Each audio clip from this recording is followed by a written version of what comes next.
I'd like to hear a little bit from you about why you think it's so important that people reach out and talk to you about issues they're passionate about. Well, because I think stories matter. In meeting with people who have personal experiences, I think that moves members of Congress and elected officials. We're constantly inundated with statistics and facts and figures, and that's all important. But we're not moved as much by that. So when somebody comes in and tells their story, or the story of their brother or their sister, that's very, very powerful. And it's one of the reasons why I became the co-chair of the Cystic Fibrosis Caucus, is because of the stories that I heard from constituents that I represent. So coming in person and telling stories is very important.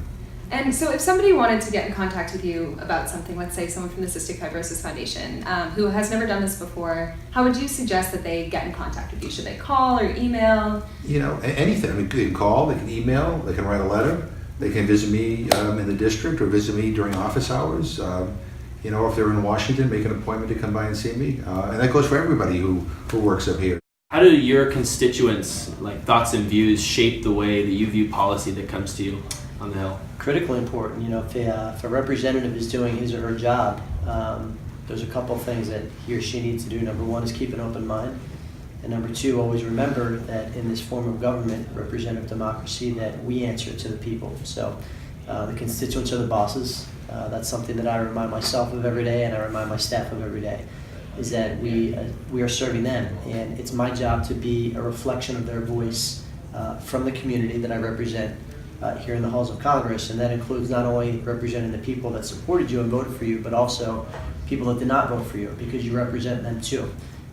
That's what representational government is about. So they're the boss. Yeah, absolutely. And I think that's one of the things that can be really hard with the whole partisan politics we have. But what is the one way, why is it so important for people to reach out to you and tell you about their needs? Why does hearing from people like your constituents, like people who are concerned citizens, what kind of an impact does that have on you specifically? It has a huge impact, and the healthcare debate that has occurred and will continue to occur, it's ongoing, is Exhibit A of that. One of the first groups I met with were people from the CF Foundation who educated me about CF, as well as meeting with groups that were also impacted, and there are a lot of them impacted by the healthcare debate.